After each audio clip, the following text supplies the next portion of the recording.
Market లో invest చేసి మీ డబ్బులు డబుల్ చేసుకోవాలనుకుంటున్నారా? విజయవాడలో జరిగే సుందరరామిరెడ్డి గారి లైవ్ సెమినార్ కి అటెండ్ అవ్వండి.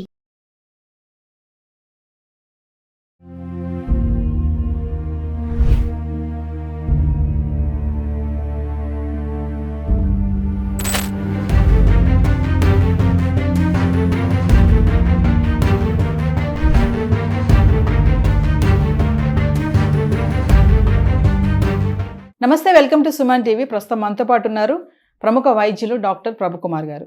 మరి ఈరోజు సైఫ్ అలీ ఖాన్ పెద్ద ప్రమాదం నుంచి బయటపడ్డారని చెప్పుకోవాలి. చూసుకుంటే మరి 6 కత్తిపోట్లు, ముఖ్యంగా 2 అయితే పెద్ద ఊండ్స్ అని అనుకోవాలి. ఫ్రంట్ నుంచి చూసుకుంటే నెక్ మీద, వెనక నుంచి చూసుకుంటే వెన్నుముక్క. మరి ఈ 2 కూడా డేంజరస్ స్పాట్స్ అంటాం కదా. మరి దీని మీద సమాచారం అందించడానికి మనతో పాటు ఉన్నారు ప్రభుకుమార్ గారు. సార్తో మాట్లాడదాం, మరి డీటెయిల్స్ కనుక్కుందాం ఒకసారి. నమస్తే అండి. నమస్కారం. ప్రభుకుమార్ గారు, మీకు న్యూస్ అయితే తెలుసు, మరి అవుట్ ఆఫ్ డేంజర్ అంటున్నారు సైఫ్ అలీ ఖాన్.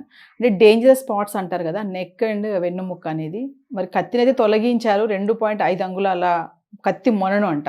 అంటే ఫ్యూచర్లో ఏమైనా ప్రాబ్లమ్స్ ఉంటాయా? జనరల్గా ఇప్పుడు ఉన్నటువంటి సమస్య మెడలో కత్తి దిగటం. మెడలో కత్తి దిగింది అంటే ఎటువంటి పార్ట్స్ లోపల డ్యామేజ్ అయినాయి. ఇప్పుడు మెడ చుట్టుపక్కల ప్రధానమైనటువంటి రక్తనాళాలు వెళ్తూ ఉంటాయి. బ్రెయిన్కి సంబంధించిన క్యారోటిడ్ ఆర్టరీ అంటాం. ఇంకా 2-3 రకాల నరాలు కూడా బ్రెయిన్కి సంబంధించి వెళ్తూ ఉంటాయి. సో వీటిలో ఏమీ డ్యామేజ్ అనేది డాక్టర్లు క్లారిటీగా అక్కడ లీలావతి హాస్పిటల్ నుంచి మనకు చెప్పలేదు. కాబట్టి సో కొంత దాంట్లో అంబిగ్విటీ ఉంది. అంటే ప్రజలు భయాందోళన చెందకుండా ఉండటానికి, లేదు ఆయన ఫ్యాన్స్ కానీ అలర్జీగా ఉండటానికి ఒక రకంగా చెప్పొచ్చు, బాగానే ఉన్నారు, ప్రాబ్లమ్స్ లేవు.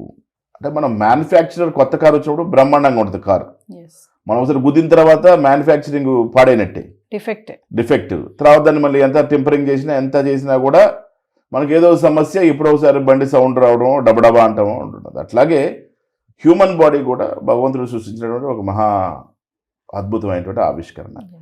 ఈ అద్భుతమైనటువంటి ఆవిష్కరణలో ఒకసారి మనకు డ్యామేజ్ అయితే, ఆ పార్ట్స్ డ్యామేజ్ అయితే ఏ పార్ట్స్ డ్యామేజ్ అయినాయో దాన్ని బట్టి మనం ఆలోచించుకోవాలి.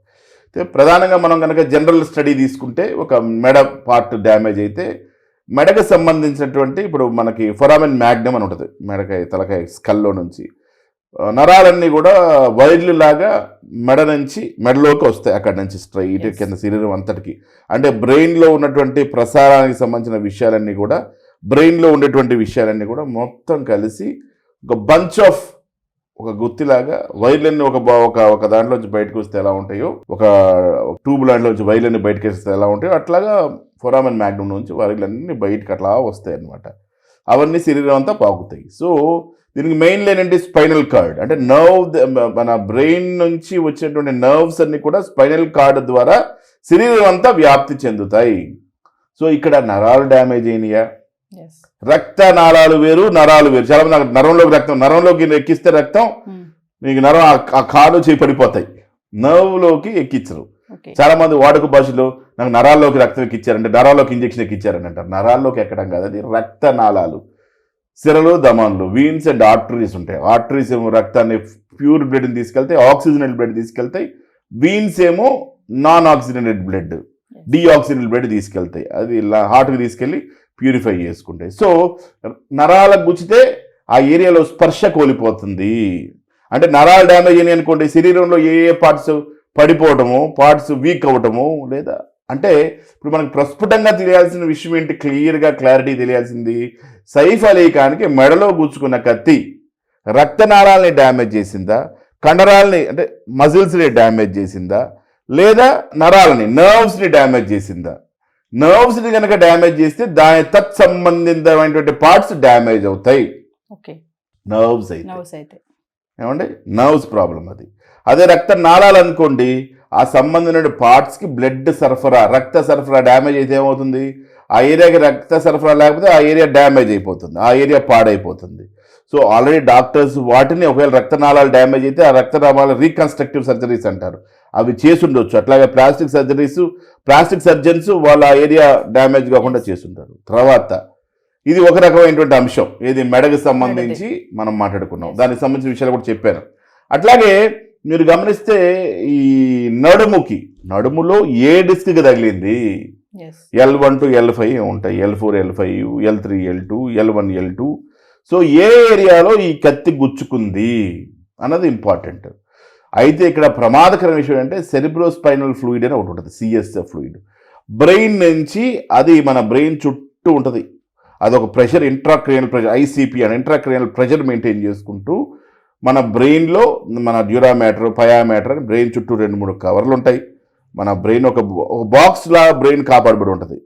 స్కల్ టెంకాయలో మనకి లోపల బ్రెయిన్ గుజ్జు ఉంటుంది, దాని చుట్టూ కొన్ని పయా మ్యాటర్, డ్యూరా మ్యాటర్ అని కొన్ని లేయర్స్ ఉంటాయి, 3 లేయర్స్ ఉంటాయి. అలాగా ఆ లేయర్స్లో నుంచి ఆ ఫ్లూయిడ్ కిందకి జారుకుంటూ నడుము వరకు ఈ సిఎస్ఎఫ్ ఫ్లూయిడ్, మనకు కొన్ని జ్వరాలు వస్తే నడుములోంచి ఫ్లూయిడ్ తీసి పరీక్ష చేస్తుంటారు, దాన్నే బోన్ మ్యారోలోంచి తీశారు అంటుంటారు. సో ఈ సెరిబ్రోస్పైనల్ ఫ్లూయిడ్ని తీసుకొని మనం పరీక్షలు చేస్తూ ఉంటాం. ఆ ఫ్లూయిడ్ లీకేజ్ అయ్యేటువంటి అవకాశం ఉంది.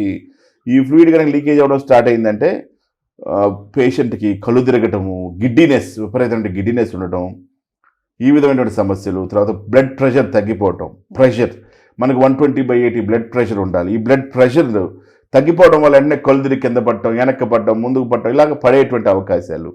బ్లడ్ ప్రెషరు, గిడ్డినెస్, గల్లు గిర్రం తిరిగేటువంటి అవకాశం. తర్వాత ఇటు పక్క నుంచి గనక ఏదైనా నరాలు గనక వెళ్తుంటే, ఇందాక మెడకలాగే నరాలు ఏవైతే నరాలు ఉంటాయో నర్వ్స్ డ్యామేజ్ గనక అయితే అక్కడ పారస్థీషియా అంటే ఏంటి, ఎనస్థీషియాలా ఉంటాం. ఆ ఏరియాలో ఈ స్పర్శ లేకపోవడం, నమ్మనెస్ అంటారు. నాకు ఇక్కడ స్పర్శ తెలియట్లేదు ఏంటంటే తిమ్మిరిగా, లేకపోతే స్పర్శ లేకపోవటం. ఏ ఏరియాకి ఆ నరం సప్లై చేస్తుందో, నెక్స్ట్ కాళ్ళకు అనుకోండి, కాళ్ళ నరాలకు స్పర్శ లేకుండా పోవడం, లేదా విపరీతమైనటువంటి నొప్పి రావడం, హై సెన్సేషన్ కానీ సెన్సేషన్ లేకపోవడం కానీ, పారస్థీషియా, ఎనస్థీషియా, ఇట్లా రకరకాల సమస్యలు, ఇవన్నీ రకరకాల కాంప్లికేషన్స్ వచ్చేటువంటి అవకాశం ఉంటుంది. అంటే ఆ నరాలు కానివ్వండి, రక్తనాళాలు కానివ్వండి, వీటిలో ఏవి డ్యామేజ్ అయినా కూడా, ఆ ఏరియాస్ డ్యామేజ్ అయితే ఈ ఇబ్బందులు అయితే తప్పు. తర్వాత అవి మళ్ళీ కట్టుకునేటప్పుడు ఆ పూసలు దగ్గరికి కట్టుకోవడం కానీ, దూరంగా కట్టుకోవడం కానీ, ఇలాంటివి ఏం జరిగినా కూడా సమస్య ఫ్యూచర్లో.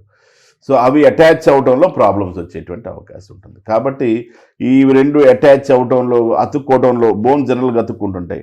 వాటికి కావాల్సినటువంటి ఫ్లూయిడ్ తోటి చక్కగా అతుక్కుంటే సరే, కరెక్ట్గా అతుక్కోలేదనుకోండి, ఒకదాన్ని కూడా రాపిడి, నొప్పి, తీవ్రమైనటువంటి నొప్పి ఉండేటువంటి అవకాశం. నెక్స్ట్ ఫర్దర్ కాంప్లికేషన్ పెయిన్, నడువు నొప్పి, కూర్చుంటే నొప్పి, నించుంటే నొప్పి, పని చేస్తుంటే నొప్పి. ఇంక ఇది చాలదు, పక్కలో బల్లెల్లాగా 24 గంటలు నొప్పి వస్తుంటే ఏం పని చేసుకుంటారు. అందులో వీళ్ళ లైఫ్ ముఖ్యంగా ఈ సినీ నటులకి డాన్సింగ్, యాక్టింగ్, రన్నింగ్, జంపింగ్ ఇవన్నీ అవసరం.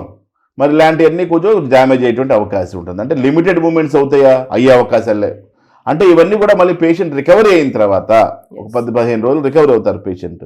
ఈ సర్జరీస్ వీటి నుంచి రికవరీ అయిన తర్వాత ఒక 1 వీక్, 15 డేస్ లేదా 1 మంత్ తర్వాత అసెస్మెంట్ చేసిన తర్వాత ఏమేమి డ్యామేజ్ అయినాయో చూసుకున్న తర్వాత అప్పుడు ఫిజియోథెరపీ లాంటివి చేయటం, వాళ్ళకి రెగ్యులర్గా వాటిని మళ్ళీ నార్మల్గా రొటీన్ లైఫ్లోకి రావడానికి కావాల్సినటువంటి అన్నీ చేసుకోవడానికి అవకాశం ఉంది. అయితే ప్రమాదకరమైన విషయం ఏంటంటే ప్రధానమైనటువంటి నర్వ్స్ కనుక డ్యామేజ్ అయితే అవి లైఫ్ లాంగ్ కాంప్లికేషన్. నేను చెప్పాడు కొత్త కార్ లాగా, ఒకసారి కార్ డ్యామేజ్ అయితే అట్లా రిపీటెడ్గా మనకి డిఫెక్ట్స్ వస్తాయి, అవి కంటిన్యూ అయ్యేటువంటి అవకాశం కూడా లేకపోలేదు. సో ఈ ప్రాబ్లమ్స్ అయితే ఉంటాయి. ఇందాక మీరు ఫ్లూయిడ్స్ అన్నారు కదా సార్, ఆ వెన్నుముక్కలో అయితే కత్తి తీసేశారు మొన్నను, కొంచెం ఫ్లూయిడ్ లాగా వస్తుంది అని చెప్పేసి డాక్టర్స్ చెప్పడం అయితే జరిగింది రిపోర్ట్లో. అంటే ఫ్లూయిడ్ రావడం వల్ల సమస్యలు ఏమైనా ఉంటాయి? దాన్నే సెరిబ్రోస్పైనల్ ఫ్లూయిడ్ అంటారు, సిఎస్ఎఫ్ ఫ్లూయిడ్. ఈ ఫ్లూయిడ్ రావడం వల్ల గిడ్డినెస్, కళ్ళు తిరగటం, తర్వాత ఈ ఫ్లూయిడ్ పోవడం వల్ల బ్లడ్ ప్రెషర్ తగ్గటం, ప్రెషర్ తగ్గి పడిపోవడం కిందకి, ఇట్లాంటి ప్రమాదకరమైనటువంటి అంశాలు ఉండేటువంటి అవకాశం ఉంటుంది. ఈ ఫ్లూయిడ్స్ని బాగా ప్రెషర్గా ఆపేస్తారు, మంచి ప్రెషర్ పెట్టి నడుము మీద ఆపేటువంటి అవకాశం ఉంటుంది. డాక్టర్స్ తెలిసే విధంగా ప్రెషర్ బ్యాండేజెస్ వేయటం, ఆ ప్రెషర్ బ్యాండేజెస్ వేయటం ద్వారా ఆ తర్వాత అది పూడిపోవడం జరుగుతూ ఉంటుంది. సార్ డాక్టర్ అంటే 2 స్పాట్స్ డేంజరస్ స్పాట్స్ అంటారు కదా, నెక్ది, వెన్నుముక్కది, అంటే అక్కడ పొడిచాడు అంటే పొడిచినోడు ఎక్స్పర్ట్ అనుకోవచ్చు అంటారా? అంటే ఇప్పుడు ఇవి ముఖ్యమైనటువంటి అంశాలు. ఇతన్ని ఏం డ్యామేజ్ చేయాలనుకుంటున్నాడో అతను డ్యామేజ్ చేశాడు. ఇప్పుడు ఇతని లైవ్లీహుడ్ ఏంటి, బ్రెడ్ విన్నింగ్ ఏంటి, ఇతనికి ఆహారం పెట్టేది ఏంటి, యాక్టింగ్. అంటే అతను చంపాలనుకున్న అతను లేదా డ్యామేజ్ చేయాలనుకున్న వ్యక్తి టార్గెట్ ఏంటి, ఈయన యాక్టింగ్ని దెబ్బతీస్తానికి ట్రై చేస్తున్నాడు అని అర్థమవుతుంది. ఈ ఇన్సిడెంట్స్ వల్ల మనకి ఏమర్థమవుతుంది, అతని యొక్క జీవనోపాధి, ఈ జీవనోపాధిని కొంతమంది పాటలు పాడతారు, గొంతుకు వస్తే ఉన్నాడు పాటలు పాడలేడు, వోకల్ కార్డ్స్ డ్యామేజ్ చేస్తే పాటలు పాడలేడు. అట్లాగా ఇతని జీవనోపాధి ఏంటి, ఎంత పెద్ద యాక్టర్ అయినా వాళ్ళ జీవనోపాధి మీద ఆధారపడుతుంది. సో జీవనోపాధి ఏంటి ఈయనకి? యాక్టింగ్లో ఇక డాన్సింగు, జంపింగు, ఇక రకరకాల భంగిమలు, ఇవన్నీ కూడా యాక్టింగ్ స్కిల్స్ అని చూపించాలి. వాళ్ళు ఉన్న రకరకాల స్కిల్స్, నవరసాలు పోషించాలి. దాంట్లో నడుము పాత్ర చాలా ముఖ్యమైనది కదా. సో ఈ నడుము పాత్ర డ్యామేజ్ అయ్యిందంటే అతనికి జీవనోపాధి మీద దెబ్బ తగులుతుంది. సో బతికినా చచ్చినట్టే లాగా అయ్యేటువంటి అవకాశాలు ఉంటాయి. కానీ ఇతను ఏ విధంగా, నేను ఇందాక మనకి ఏ విధంగా ఎక్కడ దెబ్బలు తగిలినో తెలియదు కాబట్టి, ప్రాపర్గా మనకి ఇక్కడ తగిలింది దీనివల్ల ఇది అని చెప్పడానికి లేదు కాబట్టి, ఇతను రిపోర్ట్స్ ఉంటాయి, మెడికల్ రిపోర్ట్స్ ఉంటాయి. మనం పూర్తిగా ఏ డిస్క్ల మీద డ్యామేజ్ అయినాయి, వెన్నుపూసలో ఏ డిస్క్ల మీద డ్యామేజ్ అయింది, తర్వాత బ్రెయిన్ దగ్గర, నెక్ దగ్గర ఏ పార్ట్స్ డ్యామేజ్ అయితే, ఏ రక్తనాళాలను కానీ ఏ నర్వ్స్ కానీ వాళ్ళు రీకన్స్ట్రక్ట్ చేయగలిగారు, ఇవన్నీ కానీ ప్రాపర్ రిపోర్ట్స్ కనుక మన చేతిలో ఉంటే పర్ఫెక్ట్గా మనం ఏ పార్ట్ డ్యామేజ్ అవుతుందో చెప్పడానికి అవకాశం ఉంది. కాబట్టి అతని నైపుణ్యాన్ని చూస్తే మీరు చెప్పినట్టుగా ఈ దొంగనబోయేటువంటి వ్యక్తి కానివ్వండి, లేదు ఈ హైయర్డ్ కిల్లర్ కానివ్వండి, లేదు మాఫియా కానివ్వండి, ఎవరైనా కానివ్వండి, whoever it is, some x person ఎవరైతే ఇది చేశారో ఎక్స్పర్ట్గానే చేశాడు. అతని జీవనోపాధిని దెబ్బ కొట్టే విధంగానే చేశాడు. సో ఈ పెనుగులాట అతను చేశాడు, బాగా ఫైట్ చేశాడు, అవన్నీ మనం గమనించాల్సిన విషయాలు. దీంట్లో ఎంత ఇతనికి డ్యామేజ్ అయింది, అతనికి కూడా ఎంత డ్యామేజ్ అయిందా, ఈ విషయాలన్నీ కూడా మనకు తెలియాల్సినటువంటి అంశం ఉంటుంది. రికవరీకి ఎంత టైం పట్టొచ్చు అంటారు? మినిమం 1 month అయితే పడుతుందమ్మా. 3 weeks నుంచి 4 weeks, 4 నుంచి 6 weeks కూడా పట్టే అవకాశం ఉంటుంది. జనరల్గా బోన్స్ అతుక్కోవడానికి 6 వారాలు అయితే ఈజీగా పడతా ఉంటాయి. ఓకే, అంటే బ్యాక్ టు మళ్ళీ మూవీస్ చేయడానికి ఇప్పుడు జరిగినటువంటి ఈ 2 spots ఏవైతే ఉన్నాయో మేజర్గా ప్రాబ్లం అని అనుకోవచ్చు అంటారా మీ అనాలిసిస్లో? నా అనాలిసిస్ ప్రకారంగా మళ్ళీ 1 month తర్వాత మనం చేసేటువంటి ఆయనతో జరిగేటువంటి జనరల్ ఎగ్జామినేషన్లో ఎంతవరకు ఆయన రికవరీ అవ్వగలిగాడు, రికవరీ అయ్యగలిగి ఎంత పని చేయగలిగాడు, ఎంత పని చేస్తున్నాడు, ఏమైనా రెస్ట్రిక్టెడ్ మూమెంట్స్ ఉన్నాయా, అంటే మూమెంట్స్ ఎక్కడి వరకు ఆగిపోతున్నాయి, ఏ మూమెంట్స్ బాగున్నాయి, ఇలాగా ఏ మూమెంట్స్ బాగున్నాయని మనం కనుక గమనించగలిగితే, దీంట్లో రకరకాల మూమెంట్స్ ఉంటాయి శరీరంలో, ఆ మూమెంట్స్ ఏం బాగున్నాయో గమనిస్తే అతనికి ఎంతవరకు ఆ మూమెంట్స్ ఇబ్బంది కలిగిస్తున్నాయి, ఏ మూమెంట్ చేస్తే అతను నొప్పి వస్తుంది, డ్యాన్స్ చేస్తే నొప్పులు ఎక్కువ వస్తున్నాయా, లేకపోతే యాక్టింగ్ చేస్తే ఎక్కువసేపు నించుంటే నొప్పి వస్తుందా, కూర్చుంటే నొప్పి వస్తుందా, ఏ రకమైన ప్రక్రియలో ఆయనకి ఇబ్బంది కలుగుతుంది అనే విషయాలను మనం గమనించినప్పుడు అప్పుడు మనం అసెస్మెంట్ ప్రకారంగా చెప్పగలుగుతాం ఈయన ఎంతవరకు మళ్ళీ సినిమాలకు ఉపయోగపడగలుగుతాడు, ఉపయోగపడలేడు అని చెప్పి. సర్జరీ అయితే చేశారా, సక్సెస్ అని అంటున్నారు, అవుట్ ఆఫ్ డేంజర్ అంటున్నారు, అంటే చిన్న చిన్న గాయాలు అయితే లోపల ఉంటాయంటారు. జనరల్గా ఎంత మనం సర్జరీ చేసినప్పుడు కూడా మనం చూస్తుంటాం చాలా సర్జరీ జరిగిందని, తర్వాత దాని కాంప్లికేషన్స్, వాటి యొక్క కాంప్లికేషన్స్ మనం ఫేస్ చేయాలి. ఈవెన్ సర్జరీ చేసినా, దెబ్బలు తగిలి సర్జరీ చేసినా, ఎటువంటి సర్జరీ దాని కాంప్లికేషన్స్ కూడా ఉంటాయి, పాజిటివ్ ఎఫెక్ట్స్, నెగిటివ్ ఎఫెక్ట్స్. ఈ నెగిటివ్ ఎఫెక్ట్స్ని మనం తర్వాత ఫిజియోథెరపీ ద్వారా లేదా ఇతర రకరకాల యాక్టివిటీస్ ద్వారా, రెగ్యులర్ ఎక్సర్సైజ్ అని, వాకింగ్ అని, తర్వాత ఫిజియోథెరపీ అని, ఇలాగ అనేక అంశాలు ఉంటాయి పోస్ట్, అందులో ఎస్పెషల్ ఆర్థోపెడిక్స్లో చాలా పోస్ట్ రికవరీ వర్కౌట్స్ ఉంటాయి. అవన్నీ పర్ఫెక్ట్గా చేయగలిగితేనే మనం బయట రావడం తేలిగ్గా ఉంటుంది. ఇదంతా కూడా ఇతనికి సర్జరీ ఓకే, ప్రాణాపాయం నుంచి బయటపడినట్టున్నట్టుంది.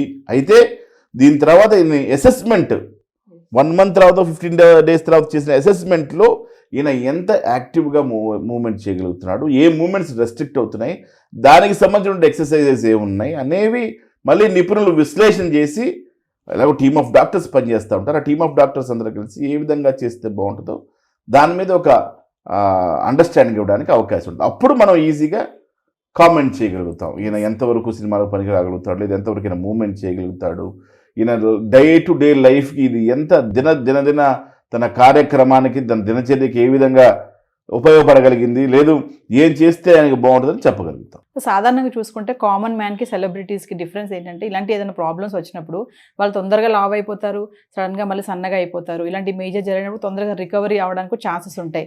అండ్ అలాగే ఇది కూడా చూసుకోవచ్చు అంటారా, ఇలాంటి జరిగినప్పుడు కూడా? కామన్ మ్యాన్ అంటే అంత డబ్బులు పోయలేడు, వీళ్ళు డబ్బులు పోయగలరు కాబట్టి హాస్పిటల్కి అంతా కట్టగలరు కాబట్టి, అట్లాగే దే కెన్ హైర్ ఫిజియోథెరపిస్టులు, ఎక్కువ కాలం కావాల్సినటువంటి డాక్టర్లని, కావాల్సిన ఫిజియోథెరపీని హైర్ చేయగలుగుతారు. హైర్ చేయటం వల్ల ఎక్కువ వాళ్ళకి ట్రీట్మెంట్. ఇప్పుడు కామన్ మ్యాన్ ఏంటి, తన జీవనోపాధి ఏంటి, ఇది ఏదో ఉద్యోగం చేసుకుని బతికేస్తాడు, అతనికి కష్టం ఉంటుంది, అది ఉద్యోగం చేయకపోతే ఇక్కడ డబ్బులు కట్టలేడు, అతను ఉద్యోగం చేసుకోవాలి, చేయాలి. ఇక్కడ ఏంటి, జీవనోపాధి ఆల్రెడీ 3 కోట్లు సంపాదించుకుని ఉంటాడు కాబట్టి ఈజీగా అందరినీ హైర్ చేసి వైద్యం చేయించుకోగలుగుతాడు, కావాల్సిన తిండి తినగలుగుతాడు, కాల్షియం రిచ్ ఫుడ్స్ తీసుకోవాలి, ఇలాగ ఏవైతే అవసరమైనటువంటి ఫుడ్స్ ఉన్నాయో ఇవన్నీ ఆయన న్యాచురల్గా తినగలుగుతాడు. ప్లస్ రికవరీ చేయడానికి కూడా అనేక మంది సపోర్టివ్ థెరపిస్టులు, ఎస్ తర్వాత సపోర్ట్ చేసేటువంటి ఫ్రెండ్స్, మిత్రులు, శ్రేయభిలాషులు, పాజిటివ్ గోల్ ఇచ్చేవాళ్ళు, పాజిటివ్ అప్రోచ్. పేదడికి రారు, ఎవరు రారు, కానీ రిచ్ పర్సన్కి అందరూ ఎస్ సపోర్ట్ చేస్తారు. ఒక సెలబ్రిటీకి అయితే అందరూ ఫ్రెండ్స్ కావాలనుకుంటారు, అందరూ ఫ్రెండ్సే కూడా బాగా హెల్ప్ చేస్తారు పాజిటివ్ మోటోకి, పాజిటివ్ యాటిట్యూడ్కి. ఎస్ కాబట్టి పాజిటివ్ ఛాన్సెస్ ఆయన బయటపడడానికి ఎక్కువ ఉంటాయి. ఎక్కువ ఇప్పుడు నలుగురు వచ్చి నువ్వు బాగుంటావు అన్నప్పుడు చాలా పాజిటివ్గా, ఎనర్జెటిక్ గా వైబ్స్, పాజిటివ్ వైబ్స్ తో ముందుకెళ్ళేటువంటి అవకాశం ఉంది. ఎప్పుడైనా brain is the major thing for every one. ఎప్పుడైతే ఈ బ్రెయిన్ పాజిటివ్ ఆలోచనలు ఇంత జరిగినప్పుడు కూడా అందరూ పాజిటివ్ చెప్పినప్పుడు తప్పకుండా వాళ్ళందరూ బయటపడతారు. Thank you sir. ఏదేమైనా Saif Ali Khan out of danger అంటున్నారు, మరి తొందరగా కోలుకొని మళ్ళీ మూవీస్లోకి రావాలని మనం కూడా కోరుకుందాం. తప్పకుండా అమ్మా, సైఫ్ అలీ ఖాన్ బయటపడాలని, ఆయన బయటపడి అనేక మళ్ళీ మూవీస్ చేసి ప్రజలందరికీ మళ్ళీ కొత్త సైఫ్ అలీ ఖాన్ కనిపించాలని కోరుకుందాం. నమస్కారం. నమస్తే.